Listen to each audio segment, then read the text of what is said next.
Ini di sini ada 2 poin keutamaan di dunia selama dunia ini masih ada dan keutamaan pula di akhirat. Ternyata dua-duanya ini di 2 alam ini, alam dunia dan alam akhirat adalah Nabi kita Muhammad sallallahu alaihi wasallam. Istafallahu ta'ala nabiyahu Muhammadah sallallahu alaihi wasallam wa faddalahu 'alal alamin wa akramahu bi khasaisa lam yu'tiha ghairah minal anbiya'i wal mursalin. Allah telah memilih Nabi kita Muhammad sallallahu alaihi wasallam dan memang Allah telah memberikan berbagai macam karunia, kelebihan, keutamaan, dan Allah juga memberikan berbagai macam kemuliaan dengan berbagai hal kekhususan yang tidak diberikan kepada nabi-nabi sebelum Nabi kita Muhammad sallallahu alaihi wasallam. Wa mimma yadullu ala azimi qadrihi wa rif'ihi atau wa rif'ati manzilatihi inda Allah subhanahu wa ta'ala, dan yang menunjukkan tentang betapa mulianya kadar atau kapasitas dan ketinggian kedudukan yang dimiliki oleh Rasulullah sallallahu alaihi wasallam, duduk, yang diberikan oleh Allah Subhanahu wa taala kepada Nabi kita Muhammad sallallahu alaihi wasallam ini ini sebagaimana kemarin sudah kita bahas tentang mumayyizat, keunikan-keunikan khusus yang telah diberikan kepada Rasulullah.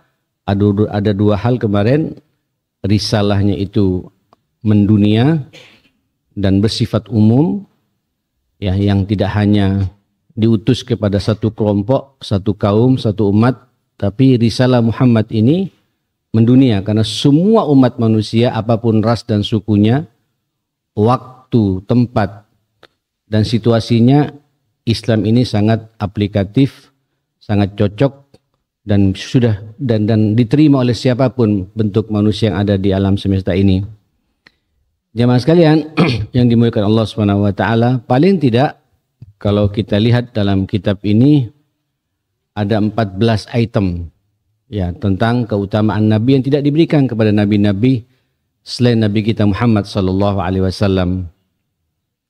Yang pertama, raf'u dzikrihi wa 'ulu qadrihi ala jami'il makhluqat.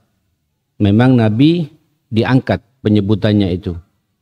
Dan ketinggian kapasitas Nabi, kedudukan Nabi di atas semua makhluk-makhluk yang Allah ciptakan di alam semesta ini. Paling tidak ayat yang sering sampean dengar, qala Allah Subhanahu wa taala khatiban nabiyahu wa rafa'na laka dzikrak, dan kami sengaja mengangkat engkau yang Muhammad dengan disebut-sebut namamu dimanapun berada, ya. Dan jenengan lihat jemaah sekalian ketika disebut nama Allah pasti juga di situ ada nama Rasulullah sallallahu alaihi wasallam, minimal syahadat kita. Tidak cukup antum mengatakan asyhadu an la ilaha illallah, kecuali juga harus mengucapkan wa asyhadu apa? Anna Muhammadan Rasulullah. Ya, bayangkan ya akhi, antum juga setiap salat ingat akan Rasulullah, bersalawat kepada Rasulullah sallallahu alaihi wasallam. Allahumma salli ala Muhammad wa ala ali Muhammad, pakai Sayyidina juga boleh. Kama sallaita ala Sayyidina Ibrahim wa ala ali Sayyidina Ibrahim wa barik ala Sayyidina Muhammad wa ala ali Sayyidina Muhammad kama barakta ala Sayyidina Ibrahim fil alamina innaka Hamidum Majid. Ada tidak Pak manusia yang kemudian disebut oleh sekian miliar manusia, ya, minimal setiap hari 10 kali masing-masing manusia ini jemaah sekalian. Kecuali Nabi kita Muhammad sallallahu alaihi wasallam. Ya, selamanya Nabi Muhammad ini tidak akan redup jemaah sekalian. Karena kita sudah terbiasa terus-menerus bersalawat untuk Rasulullah sallallahu alaihi wasallam. Nah, yang kedua jemaah sekalian atau Kalau lihat dalam kitab ini, walaqad qarranallahu ta'ala dzikra habibahu bi dzikrihi subhanahu wa ta'ala fi mawadhi'in katsirin minal Qur'an. Dalam Al-Qur'an paling enggak saya lihat di sini ada berapa ini? Ada sekian banyak penyebutan Rasulullah sallallahu alaihi wasallam di mana Nabi diangkat namanya oleh Allah Subhanahu wa taala menjadi mulia. Yang pertama dalam urusan beriman. Apa kata Allah dalam surat Al-Hadid ayat 7? Aminu billahi wa rasulihi. Disebut Pak. Berimanlah engkau kepada Allah dan Rasulnya Muhammad sallallahu alaihi wasallam. Ya, wa anfiqu mimma ja'alakum mustakhlafina fi. Yang jelas Allah mengatakan aminu billahi wa rasulihi disebut. Jadi iman tak cukup dengan Allah Pak, tapi juga harus beriman betul, disebut secara khusus tentang Rasul kita, Nabi kita Muhammad sallallahu alaihi wasallam. Dalam urusan ketaatan juga mutlak. Sama sebagaimana ketaatan kita kepada Allah. Fit ta'ah. Apa kata Allah? Wa ati'ullaha war rasul Pak, la'allakum turhamun. Maka taatilah Allah dan Rasulnya itu. Niscaya kamu akan dirahmati oleh Allah Subhanahu wa taala. Atau ayat yang sering kita dengar, ati'ullaha wa ati'ur rasul. Baru setelah itu apa? Wa ulil amri minkum. Tapi kata-kata ulil amri minkum Allah tidak pakai wa ati'u ulil amri minkum.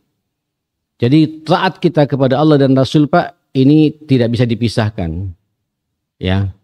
Iman juga kepada Allah dan Rasulullah, taat juga kepada Allah dan Rasulullah.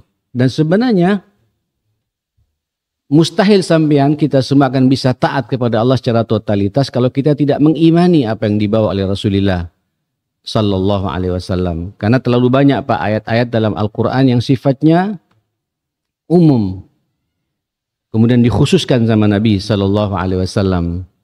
Ya, terlalu banyak perintah-perintah dari Allah yang sifatnya lepas begitu saja Pak. Kemudian diterangkan sama Nabi sallallahu alaihi wasallam. Contoh yang paling real Pak. Allah hanya memerintahkan kepada kita aqimus shalah wa atuz zakah. Ini kalau hanya begitu saja Pak, sampean bingung semua. Dirikan salat, keluarkan zakat. Bagaimana bentuk salat? Al-Quran Pak tidak menerangkan rinci di situ. Tapi Al-Quran ya Pak diterangkan dengan jelas oleh Rasulullah dan dipraktikkan sama Nabi. Kemudian Nabi mengatakan ketika terkait dengan salat, sallu kama ra'aitumuni usalli. Salatlah kalian sebagaimana kalian melihat aku salat. Jadi yang mempraktekkan perintah salat dari Allah secara umum itu aqimu as-salat, dirikan salat. Bagaimana bentuk salat? Maka dijelaskan Pak sama Allah, sama Rasulullah. Zuhur berapa jumlahnya? 4 rakaat Pak. Ini sesuatu yang usul Pak dalam urusan fikih. Pokok. Tidak bisa ditambah, tidak bisa dikurangi. Antum lihat zuhur berapa rakaat dalam Al-Quran tidak ketemu. Antum jenengan akan menemukan jumlah rakaat zuhur. Bagaimana melaksanakan salat zuhur itu dipraktekkan sama Nabi. Semua sepakat para ulama, para sahabat melihat salatnya Nabi kalau zuhur 4 rakaat, asar 4 rakaat, maghrib 3 rakaat, kemudian isya 4 rakaat lagi, subuh 2 rakaat. Kalau antum perhatikan dalam Al-Quran tidak ketemu. Makanya Allah mengatakan ati'ullaha war rasul, atau di ayat yang lain apa kata Allah Subhanahu wa taala, ya ayyuhalladzina amanu ati'ullaha wa ati'ur rasul wa ulil amri minkum. Taatlah kalian kepada Allah dan taatlah pula kepada Rasulullah, baru setelah itu wa ulil amri minkum. Mustahil Pak kita akan bisa taat kepada Allah secara totalitas kalau kita tidak mentaati apa yang diucapkan, yang dicontohkan Rasulullah kepada kita. Makanya Allah mengatakan ketaatan ini dua-duanya tidak bisa dipisahkan. Wa atuz zakah. Kemudian keluarkan zakat. Bingung juga Pak. Bagaimana cara mengeluarkan zakat? Syekh Al-Qardawi, Yusuf Al-Qardawi menulis sebuah kitab Pak. 2 jilid begini ya. Namanya Fiqhuz Zakah. Fikih tentang zakat. Zakat harta beda Pak. Itu sendiri pembahasannya ya. Zakat perhiasan tersendiri pembahasannya Pak. Zakat emas dan perak tersendiri pembahasannya. zakat tumbuh-tumbuhan. Ya, bagaimana tumbuh-tumbuhan itu zakatnya? Kalau diairi oleh air hujan, berapa nisabnya? Kalau kemudian pakai tenaga manusia, pakai tukang untuk mengairi, berapa nisabnya? Zakat barang temuan, ya, dan lain sebagainya. Ini sampean lihat dalam Al-Quran tidak ketemu, Pak. Zakat binatang ternak. Kalau onta berapa, kalau sapi berapa, kalau kambing berapa. Itu semua ada penjelasannya jamaah sekalian. Ya, yang menentukan siapa? Rasulullah menjelaskan kepada kita. Makanya ketaatan ini dikaitkan oleh Allah dengan Rasulullah. Ini menunjukkan betapa Rasul Pak sangat mulia. Manusia yang dimuliakan oleh Allah Subhanahu wa taala. Atiullaha war Rasul. Kalau memang kita semua ingin dirahmati oleh Allah, la'allakum turhamun. Termasuk juga dalam urusan mahabbah, Pak, urusan cinta.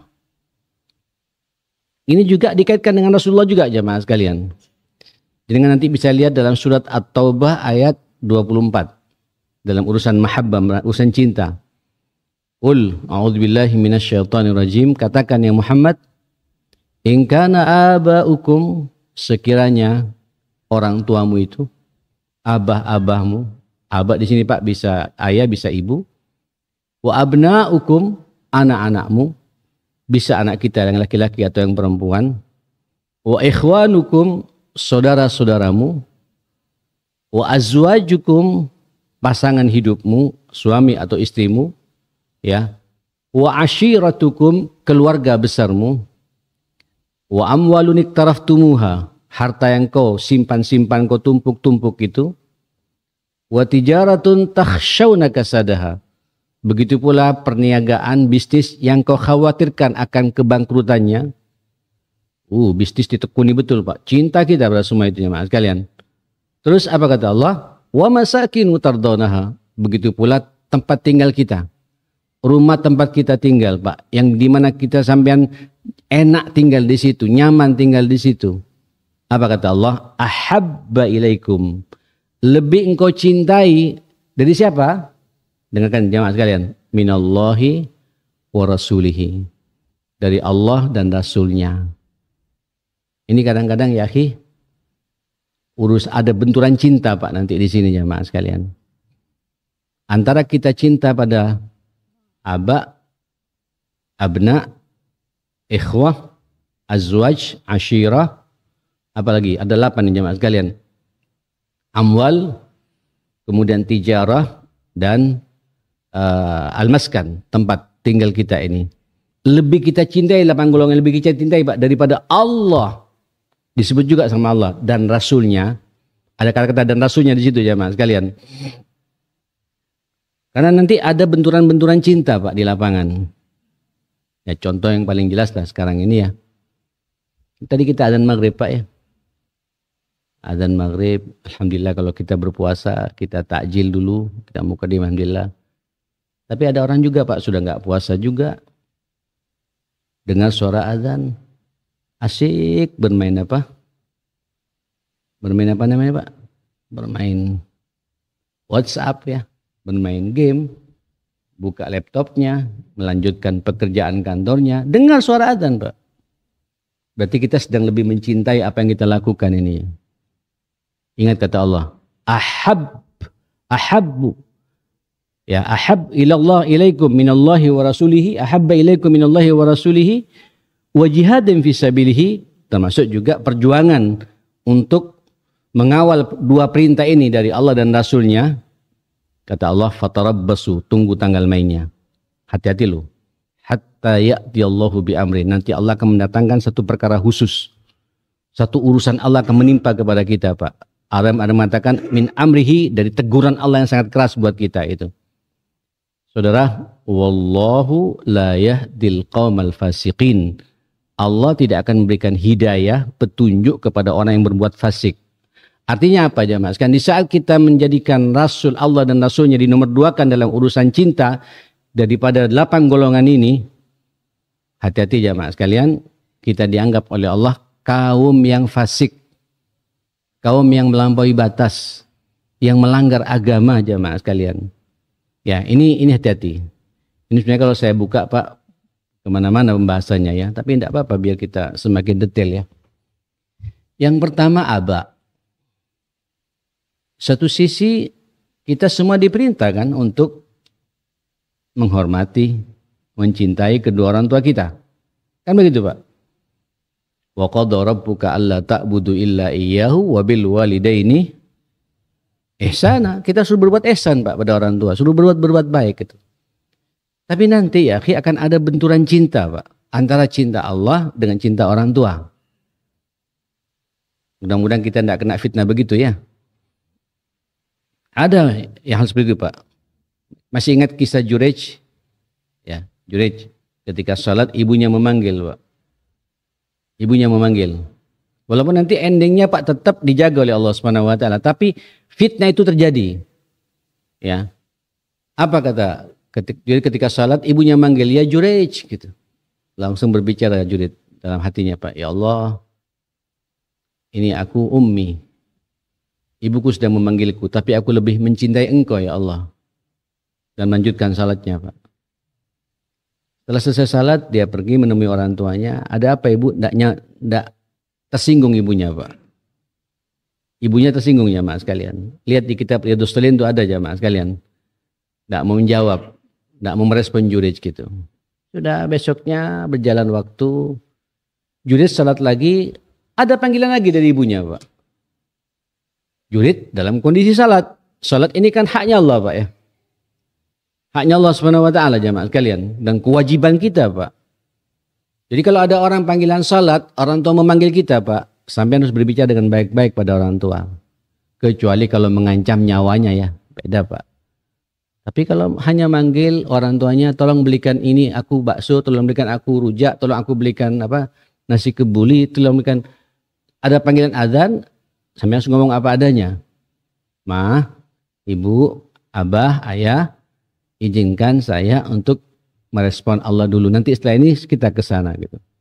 Itu harus Pak, dahulukan kepentingan Allah Subhanahu wa taala. Itu namanya habba ilallah wa rasuli. Kalau sampai merespon orang tua, sampai kemudian tidak bisa salat duhur, satunya di 2:30 Pak. Berarti antum lebih mencintai orang tua daripada mencintai siapa? Allah Subhanahu wa taala, ma'asyiral muslimin. Hati-hati ini Pak. Tapi insya Allah kalau orang tua sadar tidak akan berbuat begitu. Tapi ada orang tua yang maunya sendiri jamaah sekalian. Apa yang terjadi pada Jurej ini jamaah sekalian? Ibunya tersinggung betul sampai kemudian ngeluar kata-kata yang tidak enak. Makanya ibu-ibu tolong dengarkan ya, hati-hati. Omongan ibu ini sangat tajam. Ya, omongan ibu-ibu ini sangat mujarab.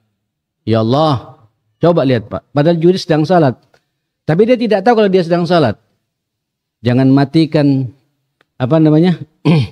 si Jurej ini, kecuali engkau timpakan dia musibah, ada fitnah dengan lawan jenisnya. Gitu. Bayangkan Pak. Dulu orang Arab kan sangat aib Pak ya kalau ada laki-laki kemudian berhubungan dengan lawan jenis yang bukan mahramnya, itu aib betul di dunia Arab Pak. Nah saudara, apa yang terjadi? Berjalan waktu. Jurej ini dari Bani Israel kata Nabi jemaah sekalian. Ketika sedang beribadah, subhanallah, berlakulah Pak. Doa itu diterima oleh Allah. Sekaligus untuk memberikan pelajaran pada kita dan pelajaran pada ibu-ibu juga. Apa yang terjadi? Ketika Jurej sedang beribadah, tiba-tiba ada seorang wanita Pak. Yang memang disuruh oleh orang yang tidak suka. Kan begini ya Ki, setiap orang yang memegang teguh dengan nilai-nilai agama ini pasti ada orang yang tidak suka Pak. Karena as-sira' bainal haqqi wal batil, perseteruan antara hak dan batil itu akan ada terus-menerus jamaah sekalian. Hatta ada orang alim, sealim apapun pasti ada yang tidak suka pada orang itu jamaah sekalian. Abid, seorang ahli ibadah, seindah apapun boleh ibadah, pasti ada orang tidak suka dengan orang itu. Sama juga di Jurej ini, apalagi Bani Israel Pak. Menyuruh seorang wanita untuk menggoda Jurej. Subhanallah. Terus bertahan Pak. Dalam kondisi salat dirayu sana, rayu sini gitu. Maunya untuk berbuat zina dengan Jurej. Fi somat, di tempat peribadatannya itu Pak. Di sinagognya kalau bahasa sekarangnya. Di tempat ya masjidnya orang Bani Israel. Jurej bertahan Pak. Masih bisa menghadapi wanita ini. Karena memang ketulusannya dikenal luar biasa Jurej ini. Berbagai macam cara digoda Jurej Pak. Ya. Saya tidak akan bisa menjelaskan bagaimana bentuk caranya itu, tapi jelas wanita kalau sudah gila pada seseorang kan begitu jamaah kalian. Akhirnya Pak tidak kuat, sudah berbagai macam tidak berhasil, akhirnya perempuan ini, Bira ini, ya, perempuan tidak benar ini kemudian keluar ketemu sama tukang pengembala kambing Pak. Akhirnya zinalah dia dengan pengembala kambing ini. Dan dengan perzinaan itu hamil Pak perempuan ini. Ketika hamil jadi pergunjingan. Jadi pergunjingan, kemudian mengatakan, siapa yang menghamilimu? Menyebut Jurej itu. Bayangkan Pak, fitnahnya luar biasa ya. Si Jurej yang menghamiliku gitu. Allahu Akbar. Itu Pak langsung Jurej Pak di demo Pak. Kemudian tempat ibadahnya itu dihancurin. Dipukul segala macam. Dia juga bingung ada apa ini. Sok alim, sok takwa, sok jadi orang yang suci, ternyata kau menghamili anaknya orang gitu. Jadi kaget Pak. Siapa? Ditunjukkan ini. Kata Jurej, izinkan aku salat menyembah Tuhanku. Maka salatlah si Jurej ini 2 rakaat dan minta pada Allah, ya Allah, arini ajaibak, tunjukkan kepada kami, kepadaku keajaibanmu ya, untuk kami menunjukkan kepada umat ini bahwa aku bukan pezina, bukan aku yang menghamili, dan aku bukan bapak dari orang ini gitu. Jadi berdoa khusyuk jamaah sekalian.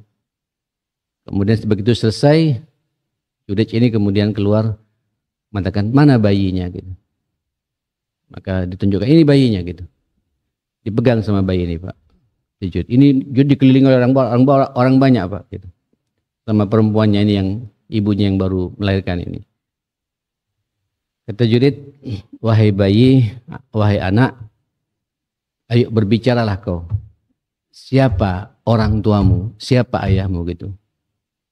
Ini bayi Pak bisa berbicara dan menunjukkan dzaka abi, menyebut tukang pengembala kambing yang zina dengan siapa?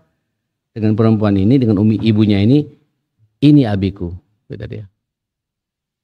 Luar biasa ya jamaah sekalian ya. Nah saudara, kata Nabi dalam Islam itu bayi yang berbicara sepanjang kehidupan umat manusia itu 3 kali. Kisah Jurej, Ashabul Ukhdud. Pernah dengar kisah Ashabul Ukhdud Pak? Qutila Ashabul Ukhdud an-nari dzatil waqud idhum 'alaiha qu'ud. Itu juga ada seorang ibu ketika suruh melompat ke parit yang penuh dengan api itu, dia takut, masih ingat pada anaknya. Anaknya sedang menyusui Pak. Kemudian dia lepas mulutnya dari ASI ibunya. Ummah, kata dia. Ya Allah, Ummah, ayo lompat. Ummah di pihak yang benar gitu. Ini anak yang berbicara Pak. Bayi yang kedua yang berbicara gitu. Kemudian bayi ibunya Pak diperangkulatnya kemudian melompatlah ke api itu. Ini ujian memang jamaah sekalian. Dan yang ketiga adalah siapa? Nabiullah Isa alaihissalam. Yang pernah saya sampaikan kemarin ya. Salah satunya Nabi Allah Isa diberi kemampuan untuk bisa berbicara ya. Di mana ibunda Maryam tidak punya ayah, kemudian hamil ya, karena mendapatkan roh dari Allah yang ditiupkan oleh malaikat ke tubuhnya, maka terjadilah kehamilan dan semua dituduh macam-macam. Dan Pak Asyarat ilaih, kemudian Nabi Allah ibunda Maryam memberikan petunjuk arahan kepada sang bayi ini. Umatnya mengatakan, ada apa kau tunjukkan pada bayi? Mana bisa bayi bisa berbicara gitu. Kemudian dia mengatakan, Nabi Allah Isa di waktu bayi Pak, inni Abdullahi ya wa rasulihi. Ya, aku ini adalah hamba Allah dan utusannya yang diutus untuk memberikan risalah kepada kalian semua. Dan aku diperintah oleh Allah untuk mendirikan salat dan mengeluarkan zakat gitu. Ini bayi yang ketiga Pak. Setelah itu tidak ada bayi lagi yang bisa berbicara. Jadi kalau ada bayi berbicara Pak zaman sekarang itu namanya tuyul. Ya, ya, tidak ada mukjizat lagi jemaah kalian. Itu hanya 3 seperti itu. Ya, saya hanya bisa kesimpulan, Ali, duduk dong, duduk ya. Ini cucu saya Pak. Kita hanya bisa memberikan kesimpulan, hati-hati dengan ibu-ibu. Walaupun tetap Jurej akan dikawal oleh Allah Subhanahu Wa Taala ya. Dia mendahulukan kepentingannya pada, tapi tetap doa ibu itu makbul Pak. Walaupun dalam kondisi dia seperti itu. Apalagi kemudian sampean menyengaja melanggar perintah orang tua, terus orang tua berdoa dengan doa yang menakutkan, entek kita nih Pak, habis kita ini jemaah sekalian. Sampean lihat orang-orang yang kepada orang tuanya bermasalah Pak, tidak akan sukses hidupnya dunia dan akhirat jemaah sekalian. Sampean lihat orang-orang yang ganyang sama orang tuanya, ma'asyarul muslimin. Dia siap-siap pula akan diganyang sama anaknya juga jemaah sekalian. Dan bakal banyak masalah dalam kehidupannya Pak. Banyak ketergelinciran dalam hidupnya jemaah sekalian. Kenapa? Bermain-main dengan orang tua. Bermain-main dengan orang tua. Nah, tapi nanti buat kita Pak akan ada benturan-benturan kepentingan antara kepentingan Allah dengan kepentingan orang tua. Nah, sampean harus cerdas Pak, sejauh mana kepentingannya ini. Kalau sudah terkait dengan kepentingan orang tua dan urusannya urusan nyawa jemaah sekalian, tentu jangankan itu Pak. Kalau urusan nyawa, kita kayak dokter Pak, ya dokter lagi apa? Lagi ngoperasi, tiba-tiba ada panggilan azan, tak tinggal aja. Saya ngurus apa? Menghadap Allah. Ya mati pasiennya jemaah sekalian. Tidak boleh Pak, lanjutkan. Itu terlalu banyak fatwa-fatwa yang yang menerangkan kepada kita hal-hal seperti itu. Tapi kalau dalam kondisi-kondisi lapang, orang tua kita juga sehat, nyuruh kita beli rujak Pak, nyuruh kita beli apa, tiba-tiba ada panggilan azan atau sudah qamat Pak. Sampai mana yang dahulukan jemaah sekalian? Tentu salat, ma'asyiral muslimin. Allah nomor satu. Dan nanti setelah itu minta maaf sama orang tua, mohon maaf Umi, aku salat dulu. Insya Allah orang tuanya akan bangga Pak kepada kita. Ya seperti itu. Nah saudara, ketaatan kepada Allah dan ketaatan kepada Rasulullah itu dikaitkan. Sebagaimana urusan cinta disebut oleh Allah. Sekiranya abah kamu lebih engkau cintai daripada Allah dan Rasulnya, hati-hati. Yang kedua apa? Wa abna'ukum, anak-anakmu. Ada tidak Pak orang yang lebih cinta kepada anaknya daripada kepada Allah Subhanahu wa taala di lapangan? Banyak. Banyak Pak. Yang paling jelas sampean buktikan besok di rumah ya. Yang punya anak, lalu di rumah tuh punya anak laki-laki Pak atau anak perempuan. Terus sampean subuh bangun ya. Subuh sekarang jam berapa? Jam 3.50 berapa? 58 ya. 58, 59 sekarang. Terus azan Pak. Terus sampean tahu betul anak sampean baru datang dari luar kota atau dari sekolahnya, dari kampusnya, nyampe rumah jam 1:30 dini hari karena mengerjakan tesisnya atau apa jemaah sekalian. Terus tidur Pak. Subuh bangun. Kita bangun. Sampean tidak boleh Pak kemudian membiarkan anak kita tidak merespon perintah Allah Subhanahu wa taala. Terus sampean buka pintu kamarnya Pak. Ya Allah, ngorok Pak. Kadang sampai berliur saking capeknya Pak. Dibangunkan tidak tega kita itu. Halo. Kenapa? Karena cinta Pak ya. Nah satu sisi dipanggil oleh siapa lagi? Dipanggil oleh siapa jemaah sekalian? Oleh Allah Subhanahu wa taala. Maka orang tua Pak yang cinta kepada Allah agak tega sedikit Pak. Walaupun tega dengan bahasa-bahasa yang santun ya. Kalau saya sih saya pijit-pijit kakinya dulu jemaah sekalian. Terus naik ke betisnya Pak, naik ke pahanya. Kemudian saya pegang-pegang apa? Pundaknya. Sampai darahnya agak mengalir sedikit, ayo salat, dipanggil sama Allah. Selesai salat langsung gue pergi, lanjutkan tidurmu gitu. Ini bentuk cinta kita kepada Allah Pak, melebihi cinta kita kepada anak. Ya. Saya masih belum bicara Pak. Urusan-urusan yang lebih sensitif Pak ya. Apa contohnya jemaah sekalian? Ya Allah, mudah-mudahan tidak menimpa pada kita Pak ya. Kalau menimpa Pak, perbanyak istighfar ya, perbanyak infak kita pada Allah. Beri contoh. Anak kita Pak, kita tahu anak kita pas-pasan kapasitasnya. Lulusan SMA. Apalagi SMA-nya juga SMA yang biasa Pak. Rankingnya ranking 24. Umpamanya dari 30 anak jemaah sekalian. IPA Pak. Terus ada anak ranking yang satu pinter. Dua-duanya ini yang satu dengan anak kita pengen masuk ke ITB atau ke ITS atau ke UNER Pak ya. Kampus-kampus yang apa? Yang berkelas jemaah sekalian. Karena orang tua kan pasti mengawal anak kita Pak. Saking cintanya sama anak kan ya. Tapi kita tahu diri. Anak saya bisa bersaing ya. Terus ada info. Ada kalau bisa kayak gitu. Lewat jalan tol. Lewat jalan apa Pak?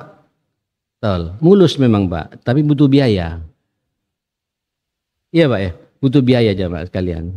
Sehingga kita lobby sana, lobby ketemu Pak. Keluar angka 1 M. Umpamanya ya. Tapi saking cintanya sama anak Pak, dikeluarkan angka itu. Terus yang lebih berhak dari dia Pak, tidak berhasil digeser jamaah sekalian.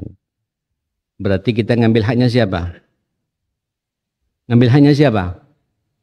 Ngambil haknya orang yang lebih berhak deh Pak daripada anak kita, karena kita punya uang.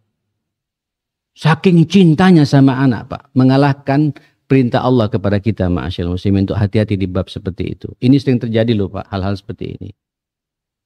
Hati-hati. Tidak usah jauh-jauh lah ya, saya bicara di State Kiss ini Pak. Saya mau bicara apa adanya sekarang. Mulai sejak tahun kemarin sudah nggak saya dengarkan Pak. Tapi karena terus menerus saya hanya nggak tega juga jamaah sekalian. Ada beberapa anak yang minta kepada kami untuk masuk Stitki ini. Stitki ini yang daftar jamaah sekalian, hampir 1.000 Pak. Sekolah anak kita ini, mahasiswa kita, hampir 1.000 jamaah sekalian yang daftar. Yang diterima cuma 36. Ya 5-6% lah, kurang lebih yang terima. Jadi yang 94% ya sudah, mudah-mudahan chamber cepat selesai ya. Bisa kita terima 2-3 kali lipatnya nanti jamaah sekalian. Karena ini memang luar biasa. Tapi ada orang telepon saat titip. Ya, apalagi yang nitip Pak, pejabat punya gitu. Halo, atau orang-orang yang selama ini penuh perhatian sama kita. Ini kan serba ini Pak. Wa subhanallah, rata-rata orang yang seperti itu bermasalah Pak. Bermasalah. Tengah jalan tiba-tiba gagal. Saya bilang, apa enggak zalim yang seperti ini kita ini Pak? Terus kemudian ngambil orang yang memang bagus suaranya sudah begini. Tertolak gara-gara kita memperhatikan yang satu ini gitu. Saya bilang sama teman-teman semua, kepada Pak Rektor, pada Pak Ketua, Pak Kepala, Wakil. Mulai tahun depan saya tidak akan mendengarkan lagi urusan telepon menelpon gitu. Iyain aja Pak. Urusan nanti enggak cari memang aslinya bagaimana nilainya gitu, seperti itu. Berat jemaah sekalian. Merusak sistem Pak. Merusak suasana Pak. Ngambil haknya orang. Menantang hukumnya Allah jemaah sekalian. Karena kita lebih cinta kepada orang yang memfasilitasi kita Pak daripada cinta kepada siapa? Allah Subhanahu wa taala. Bab-bab seperti ini kadang-kadang suka menimpa pada kita. Kadang-kadang pertimbangan-pertimbangan yang lain gitu. Tak bisa ya akhi. Ini kita mencetak calon imam, pemimpin. Ya, calon pemimpin tapi dengan cara-cara seperti itu. Ini kalau dibuka Pak sedikit ke depan, saya yakin 5 tahun ke depan Pak, ini bakal banyak bab-bab seperti itu. Lebih dahsyat lagi jamaah sekalian. Saya bilang tetap jalankan ya akhi profesional. Saya bilang ya memang layak masuk, ya enggak sudah nunggu tahun berikutnya lagi. Saya mau sebut di sini Pak ya. Tapi tidak enak ini Pak ya. Anaknya ada di sini juga soalnya Pak, tapi berhasil. Saya nggak mau sebut, tidak usah lah, tidak enak juga. Jadi kemana-mana kita bicara seperti ini. Saya bilang nggak bisa, tidak berhasil. Ada yang saya itu Pak. Antum kalau masih mau ngomong saya ikut tahun depan. Anak ini belajar Pak. Diperkuat bahasa Arabnya. Walaupun nyalet kata orang apa. Asal-asalan gitu. Tapi semangat. Sampai bisa menambah hafalannya.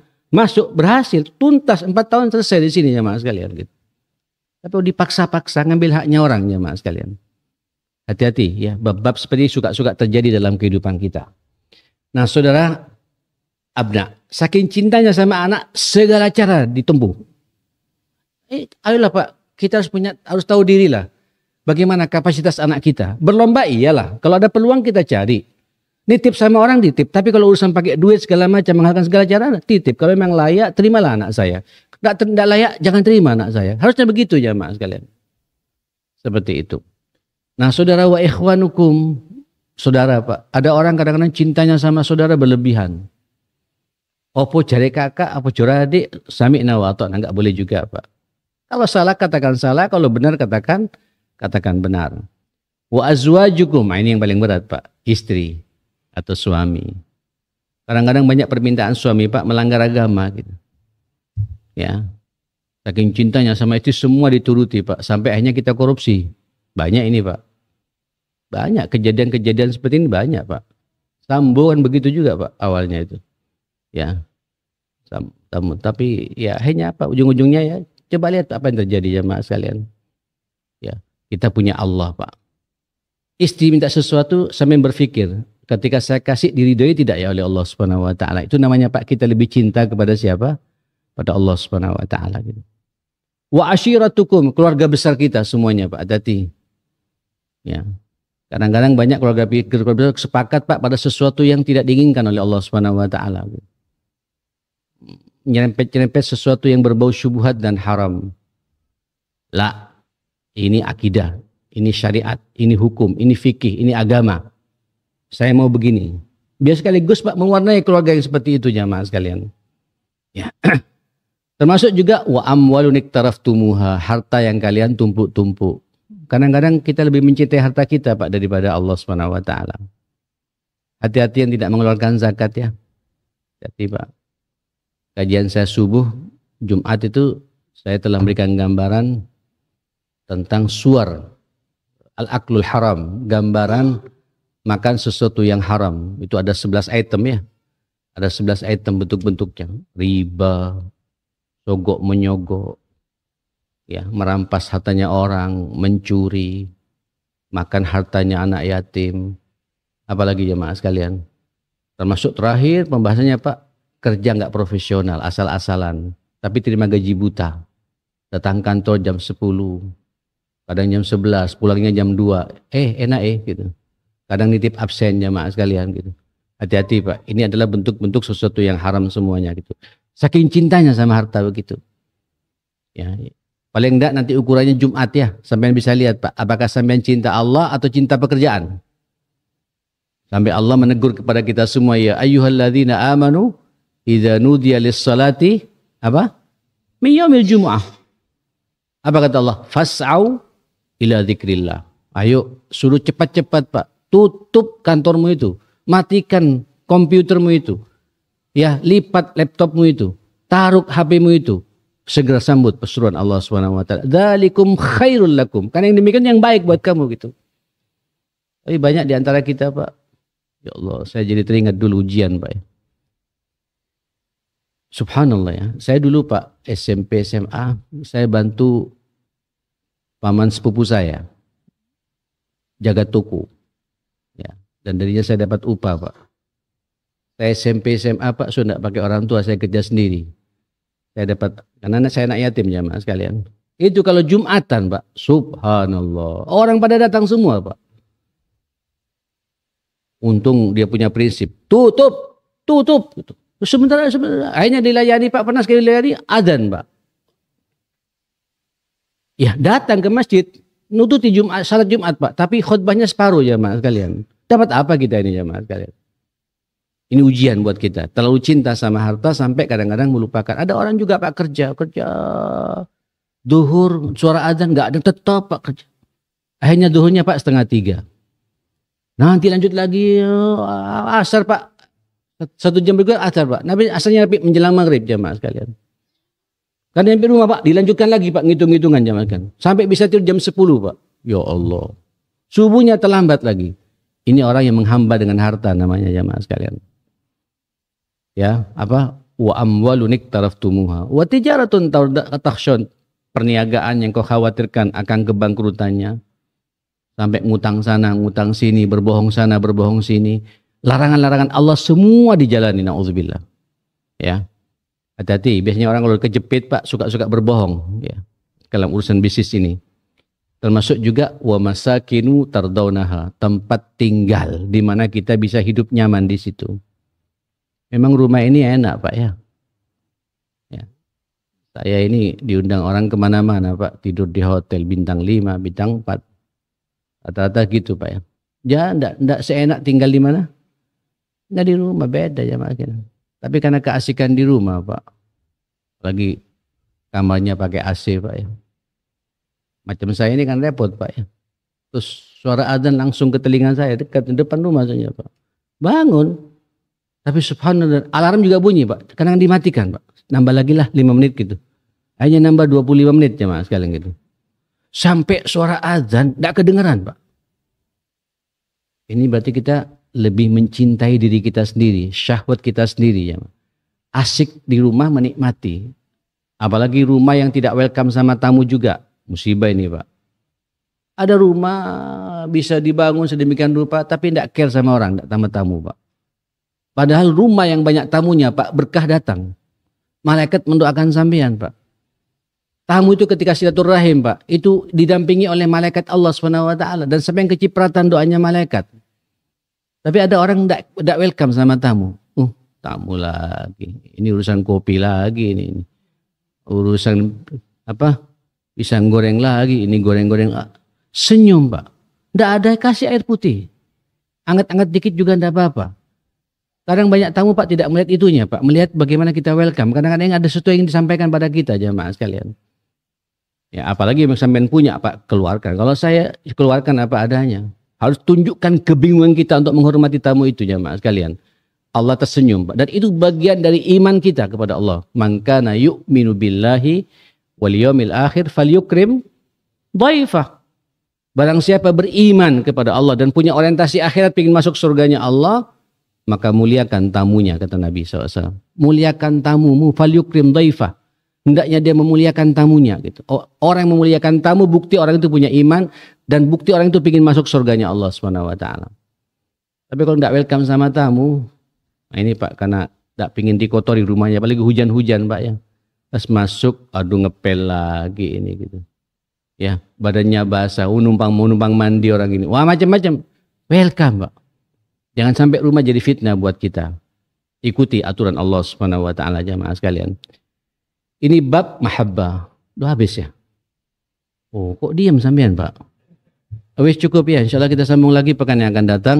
Ini baru kita masuk tentang keutamaan Nabi ya, dibandingkan dengan Nabi yang lain. Dalam urusan cinta pun digandingkan dengan cinta kita kepada Allah Subhanahu wa taala. Masih ada beberapa item kita sambung di pekan yang akan datang insyaallah. Rabbana atina fid dunya hasanah wa fil akhirati hasanah wa qina adzabannar. Rabbana ighfir lana wa tub 'alaina innaka antat tawwabur rahim. Sallallahu ala Muhammadin wa alihi washabihi wasallam. Alhamdulillahirabbil alamin. Assalamualaikum warahmatullahi wabarakatuh.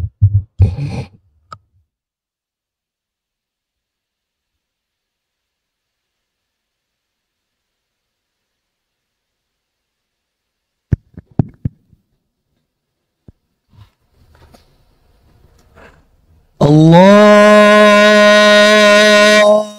Akbar.